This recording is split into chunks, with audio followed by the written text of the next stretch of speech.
Praise the lord everyone. ఈరోజు చాలా మంచి పుస్తకాల గురించి ఈ వీడియో చేస్తున్నాను. ప్రవీణ్ పగడాల గారు రాసిన 3 పుస్తకాలు. త్రిత్వం, శిరస నమామి, దేవుని రాజ్యం, మిషనరీ ఉద్యమం, యెహోవా అల్లా ఒక్కడేనా. త్రిత్వం ఈ పుస్తకం నేను రీసెంట్ గానే చదివాను. చాలా వండర్ఫుల్ పుస్తకం, చాలా మంచి పుస్తకం. పాత నిబంధన కొత్త నిబంధనలో ఏవేవి త్రిత్వం గురించి ఉన్నాయో చాలా గొప్పగా రాశారు. విశ్వాసులను విశ్వాస భ్రష్టత్వంలోకి లాగేస్తున్న మంచి బోధనలను క్రైస్తవులు గ్రహించలేకపోతున్నారు. అందుకు ఈ పుస్తకం ఒక మంచి మార్గదర్శి, ఒక జ్యోతి, దుర్బోధల విషయానికి విరుగుడు.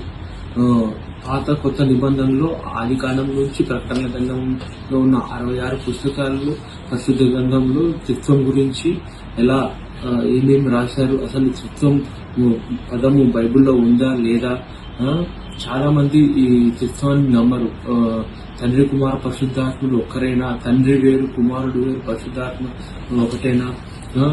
పెంతుకోస్తు సంఘం వాళ్ళు అయితే పరిశుద్ధాత్ముడు యేసుప్రభు అన్నా తమ్ములని.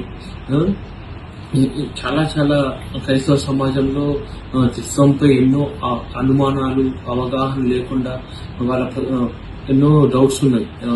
దాని గురించి ఈ పుస్తకం చదివితే చాలా మేలు కలుగుతుంది. మీరు చాలా తెలుసుకుంటారు. చాలా మంది సేవకులు త్రిత్వం గురించి బోధించారు.